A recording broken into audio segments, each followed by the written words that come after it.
요아스가 죽고 그는 왕의 묘실에 들어가지도 못하고 그의 아들 아마샤가 25살의 왕이 되었습니다. 25살의 왕이 되어서 그는 하나님의 말씀을 따르려고 노력했습니다. 그러나 성경 말씀은 여호와 보시기에 정직하게 행하기는 하였으나 정직하게 하기는 하였으나 온전한 마음으로 행하지 아니하였다. 그것을 열왕기에서는 무엇라고 말씀하느냐? 다윗의 길로 온전히 따르지 않았다. 이렇게 말씀하고 있죠. 하나님을 열심히 따르려고는 했으나 그러나 다윗의 길로 온전히 가지는 않았다. 시간이 좀 흘러서 그가 이제 25살의 나이에서 어느 정도 힘을 가지게 되었을 때 자기 아버지를 죽였었던 사람들을 죽이죠. 그런데 그의 자녀들은 죽이지는 않았다. 그렇게 말씀합니다. 또 시간이 조금 더 흘러서 마침내 또 마음 가운데에 에돔 사람들과 전쟁을 해야 되겠다는 생각이 들었습니다. 그래서 에돔 사람들과 전쟁을 하기 위해서 30만 명의 자기 병사들을 모았죠. 30만 명의 사람들과 에돔 사람들과 전쟁을 하는 일이 부담스러웠어요. 그래서 북왕국 이스라엘에 10만 명의 사람들을 용병으로 사왔습니다. 그들에게 용병으로 10만 명을 요청하면서 은 100달란트를 주겠다. 그래서 용병으로 데려오기를 했습니다. 돈은 먼저 선지급을 했는데 한 선지자가 와서 이야기하기를 하나님이 북왕국 이스라엘에 대해서 좋아하지 않습니다. 그들과 함께하지 않습니다. 그러니까 용병 데리고 오는 거 그거 멈추십시오. 하나님께서 당신을 도와주셔서 당신이 전쟁에 나가면 이기게 할 겁니다. 아마샤가 그 이야기를 듣고 고민을 했겠죠. 100달란트면 아까운 돈인데. 그래서 100달란트의 아까운 돈에 대해서 하나님께서 그거보다 더 많이 얻게 하실 겁니다. 라는 선지자의 말을 듣고 100달란트의 용병 데려오기로 한 것을 취소를 하죠.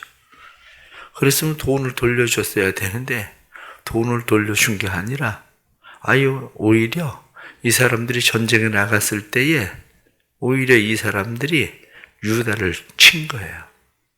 그래서 이 사람들이 유다를 쳐가지고 그들이 3,000명을 죽이고 그 지역을 약탈해 갔다. 성경은 그렇게 말하고 있는 거죠. 그런데 전쟁에 나가서 에돔 사람과 전쟁을 해서 그들을 10,000명을 죽이고 또 10,000명은 낭떠러시에 떨어뜨려서 죽이고 그래서 마침내 전쟁에 이기고 돌아오면서 오히려 에돔 사람들의 신을 경배를 해요. 신을 경배하고 그리고 그 신을 가져오게 되니까 이 일로 인해서 한 선지자가 또 나타나서 이야기하기를 이게 무슨 짓입니까? 하나님께서 당신을 전쟁에서 이기게 해주시는데 겨우 그 땅에 있는 신에게 경배하고 그런 짓을 행합니까? 이렇게 이야기합니다. 그러니까 아마샤가 선지자에게 이야기하기를 우리가 언제 너를 모사로 삼았냐? 너 맞으려고 그러냐? 입 닥쳐. 입 안 닥치면 맞을 거야. 이렇게 이야기하니까 선지자가 입을 다물어 버립니다. 그러면서 이야기하기를 하나님께서 당신이 내 경고를 듣지 않는 것을 보니까 당신을 망하게 하기로 작정하신 것 같습니다. 이렇게 얘기해요. 그 말대로 그 마음이 교만해졌었던 것 같아요. 한편으로는 마음 가운데 우리가 전쟁에 나갔었는데 전쟁을 치르지도 않고 100달란트나 벌었으면 됐지. 우리를 공격해? 이런 마음이 생긴 거죠. 그러니까 북왕국 요아스에게 한판 붙자. 이렇게 얘기하는 겁니다. 여기 대면하자 그 얘기가 한판 붙자 그 얘기예요. 한판 붙자. 왜 이 성경에 나타난 말씀을 보면 17절 말씀에 예후의 손자 요아스의 아들 이스라엘 왕 요아스에게 사신을 보내어 이렇게 자세하게 이야기하냐면 아마샤의 아버지가 요아스잖아요. 그러니까 이름이 같은 이름이기 때문에 자세하게 지금 이야기하고 있는 겁니다. 그랬더니 요아스가 이야기하기를 너 생각을 해봐라. 레바논에 백향목 나무에게 가시나무와 전갈을 보내서 네 딸 우리한테 줘라. 이렇게 얘기하는 꼴이다. 네가 에돔 이겼다고 해서 우리 이길 것 같아서 지금 그러고 있는 거냐? 쓸데없는 짓 하지 말고 너 궁궐에서 그냥 편안히 잘 있기나 해라. 이렇게 이야기하는데도 군사를 일으켜서 북왕국 이스라엘을 치러 나오니까 북왕국 이스라엘의 요아스하고 마침내 전쟁이 일어나게 되죠. 그런데 이 전쟁에 그만 아마샤가 포로로 잡혀버립니다. 아마샤가 포로로 잡히니까 아마샤를 데리고 어디까지 오냐면 예루살렘까지 와요. 예루살렘까지 와서 왕이 잡혔으니까 어떻게 하겠습니까? 옛날에 스페인 사람들이 한마디로 왕을 사로잡고 너희가 왕을 살리려면 창고에 보물 가득 채워라, 금 가득 채워라 이렇게 얘기하는 걸로 마치 여기 성경에 나타난 말씀 보면 예루살렘 성벽도 허물고 그리고 오베데돔이 지키던 금, 은과 그릇과 왕궁의 재물을 빼앗아가고 사람들을 볼모로 잡아갔다.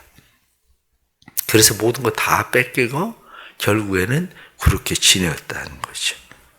그런데 나중에 또 똑같이 이 아마샤도 그의 신하들이 반역을 해요. 그러니까 반역을 하니까 라기스로 도망을 갔는데 신하들이 라기스까지 사람을 보내서 쫓아가서 죽였다. 그리고 그래도 그는 왕의 묘실에 아마샤는 장사를 지냈다. 이런 이야기입니다. 아마샤의 모습을 가만히 들여다보십시오. 아마샤의 모습을 가만히 들여다보면 자기 아버지 요아스하고 판박입니다. 처음에는 하나님을 잘 섬기죠. 하나님을 처음에는 잘 섬기는데 그 다음에 하나님을 배반해버리잖아요. 선지자의 말을 듣지 않잖아요. 그의 아버지 요아스는 사가랴를 죽였는데 여기는 너 맞을래? 이렇게 하고 너 그러면 죽여버릴 거야? 이렇게 얘기하는 거 똑같습니다. 그리고 마침내 요아스는 전쟁에 나가서 부상을 당하고 돌아와서 죽음을 당하잖아요. 그런데 아마샤는 전쟁에 나갔다가 돌아와서 수치스럽게 지내요. 그러다가 마침내 그의 신하들의 손에 죽음을 당하는 모습 보면 자기 아버지하고 똑같아. 판박이에요. 우리의 삶을 가만히 들여다보십시오. 우리의 삶을 가만히 들여다보면 어떻게 자기 아버지하고 판박인가 싶을 정도로. 그런데 이 사람 저 사람만이 아니라 대부분의 사람들이 비슷합니다. 왜냐? 인간의 본성이 그렇거든요. 인간의 본성이. 오늘 성경에 나타난 말씀을 통해서 우리가 몇 가지 말씀을 배우려고 하는 것은 2절에 나타난 말씀 봅니까? 아마샤가 여호와께서 보시기에 정직하게 행하긴 하였으나 온전한 마음으로 행하지 아니하였더라. 온전한 마음. 이것을 그냥 쉽게 표현하면 가득 찬 마음. 그렇게 되어 있습니다. 어떤 그릇에, 어떤 통에 무엇을 가득 채우지 않으면 다른 것이 들어와요. 우리의 마음에 하나님을 가득 채우지 않으면 비어있는 부분이 다른 것이 들어와요. 그런데 다른 것이 들어왔을 때에 다른 것은 그냥 가만히 있는 게 아니죠. 다른 것이 가만히 있는 것이 아니라 다른 것이 슬금슬금 들어오기 시작하면서 원래 있었던 것들을 밀어내기 시작하죠. 그리고 점점 채워가기 시작하는 거예요. 성령의 충만을 받으라. 성경이 이렇게 말씀하는 성령의 충만함, 그게 온전한 마음이에요. 하나님을 향한 온전한 마음. 성령의 충만함이 아니라 성령의 한 부분을 채우면 다른 것이 그 부분, 다른 부분을 채워요. 그런데 그 다음에 점점 이것은 커져가기 시작하고 우리의 마음에 성령은 점점 밀려나기 시작해요. 그 가장 중요한 이유 중에 하나가 뭐냐면 성령은 인격적이시라는 거죠. 인격적이란 말은 내가 인격적으로 그것을 받아들이고 인정하고 그것을 수용하고 순종할 때는 그것은 확장되지만 그렇지 않으면 강제하지 않는다는 거죠. 강제로 우리 안에서 무엇을 하려고 하지 않아요. 그러니까 악한 것은 강제적으로 두려움을 주고 무엇을 해서 하려고 하지만 성령은 강제적으로 무엇을 하지 않아요. 그러면 강제적으로 하는 것과 강제적으로 하지 않으려고 하는 것과 누가 이기겠습니까? 자연적으로 강제적으로 하는 것이 점점 이겨가죠. 우리가 성령 받았었던 사람들이 왜 성령을 점점 소멸시키고 약화시키는가를 이해하셔야 됩니다. 악한 것은 우리 안에서 점점 강제적으로 우리를 확장시켜요. 우리 안에서. 그러면 성령님은 인격적이시기 때문에 우리를 수용하고 받아들이고 인정하지 않으면 성령님은 그냥 빠져요. 지금 이 아마샤이도 문제가 온전한 마음으로 행하지 아니하였다. 이게 문제입니다. 신앙생활에서 온전한 마음으로 하지 않으면 나중에는 결국 형식만 남는다는 걸 아셔야 됩니다. 우리의 삶이 하나님 앞에 온전함으로 하려고 하지 않으면 결국에는 형식만 남는 신앙생활이 되고 맙니다. 또 뒤에 나타난 말씀을 보면 8절 말씀에 왕이 만일 가시거든 힘써 싸우소서 하나님이 왕을 적군 앞에 엎드러지게 하나님이 왕을 적군 앞에 엎드러지게 하시리다. 하나님은 능히 돕기도 하시고 능히 패하게도 하시나이다 하니 아마샤가 하나님의 사람에게 이르되 내가 100달란트를 이스라엘 군대에게 주었으니 어찌할까? 하나님의 사람이 말하되 여호와께서 능히 이보다 많은 것을 왕에게 주실 수 있나이다 하니 말씀을 보니까 말씀 속에서 전쟁에 나가십시오. 그러면 당신이 하나님이 이기게도 하시고 패하기도 돕기도 하고 하나님께서 하시는 분이니까 당신이 이기게 하실 겁니다. 그때 계산을 잘했어요. 그 계산이 뭐냐면 내가 이미 돈 주었다 이렇게 이야기할 때에 하나님께서 능히 이보다 많은 것을 왕에게 주실 수 있나이다. 그러니까 믿었어요. 하나님이 능히 돕기도 하실 거라는 걸 믿었어요. 하나님이 손해보다도 더 많은 것을 보충해 주실 거라고 믿었어요. 아마 이스라엘 군사들을 데리고 왔으면 이스라엘의 10만의 군사들은 전쟁에 나가서 전쟁에 이겼다 할지라도 그들은 전리품에 더 마음을 두고 있었을 거예요. 그래서 그들은 돌아갈 때에 이스라엘이 에돔과 전쟁을 치르면서 얻어들인 모든 전리품들을 가져가 버렸을 거예요. 그런데 지금 선지자가 이야기하는 것처럼 이스라엘이 전쟁에 참여하지 않았기 때문에 에돔을 이긴 모든 전리품은 다 누구의 것이 되느냐면 바로 유다의 것이 되는 거죠. 우리가 삶을 살아가면서 때때로 이런 계산을 하게 됩니다. 내가 이미 100달란트를 주었는데 어찌할꼬? 이렇게.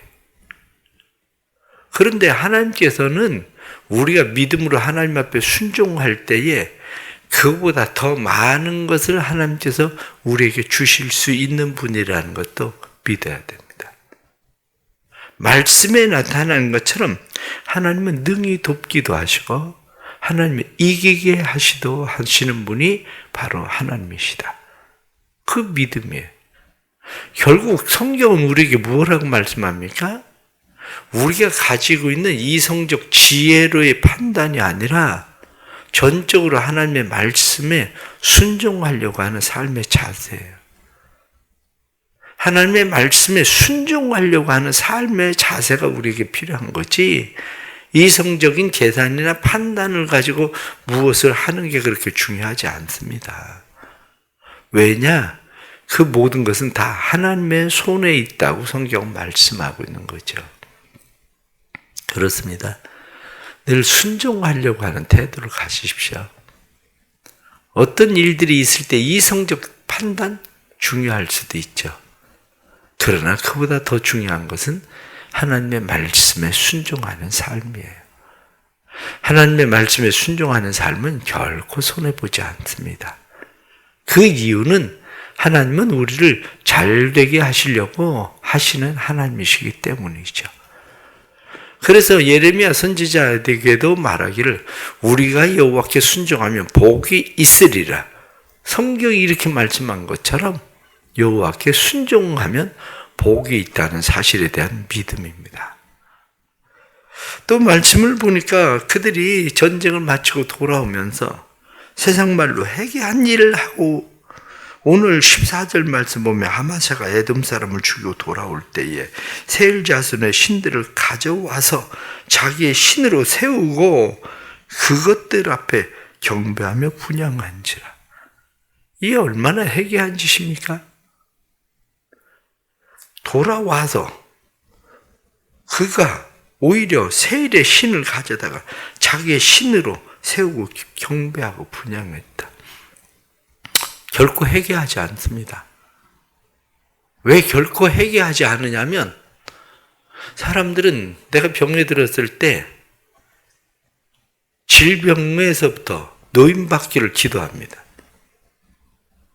그래서 건강해집니다. 그럼 누가 신이 됩니까? 하나님이 신이 됩니까? 건강이 신이 됩니까? 그때부터 건강이 신이 돼요. 건강이. 내가 힘들고 어려울 때 하나님 앞에 기도했어요. 그래서 직장이 생기고 경제적인 삶의 문제가 해결돼요. 그러면 돈이 신이 됩니까? 하나님이 신이 됩니까? 그 다음부터는 직장에 목을 메고 살잖아요. 그 다음부터는 돈 하고 살잖아요. 이게 다른 이야기가 아니에요. 전쟁에 가서 이겼다고 해서 여호와 하나님을 신으로 섬기, 아니 어떻게 세상에 이런 짓을 하나, 이렇게 얘기해도 우리 살고 있는 삶의 모습이 다 똑같아요. 그렇게 전쟁을, 한마디로 인생에 치르는 전쟁들이 얼마나 많은데요. 그 문제 해결을 위해서 우리가 얼마나 하나님 앞에 기도하는데요. 그런데 하나님이 우리를 도와주시면 바뀐다니까요. 그때부터 건강이 신이 되고, 명예가 신이 되고, 자녀가 신이 되고, 자녀를 위해서 그렇게 기도하다가 애 나니까 애가 신이 돼버리잖아요.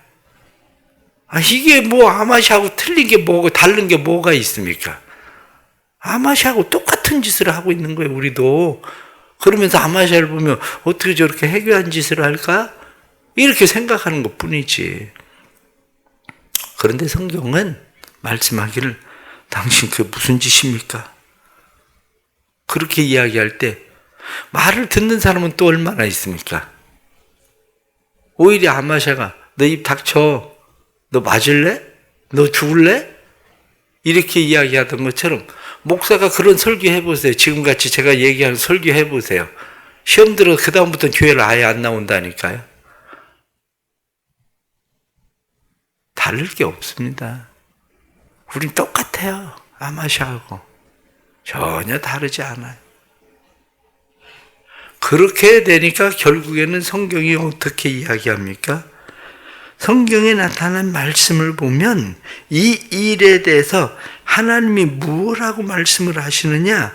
하나님께서 이것은 아마샤를 하나님께서 적의 손에 넘기려고 하셨다.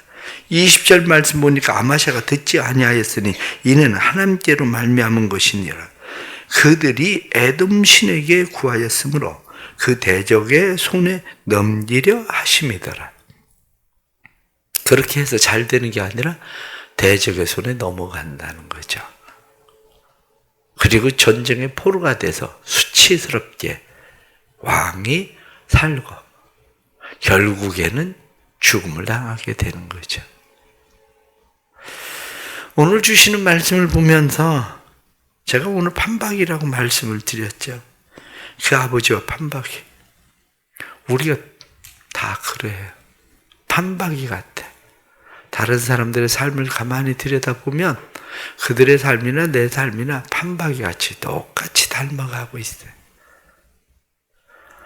그러나 이러한 때 다시 정신을 차려야 돼요.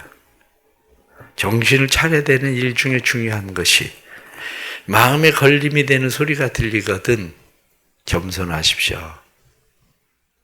마음에 걸리는 소리가 들릴 때에 그 소리를 듣지 아니하는 마음, 그 마음에 대해서 성경은 말씀하기를 아마샤가 듣지 아니하였으니 여호와로 말미암은 것이니라.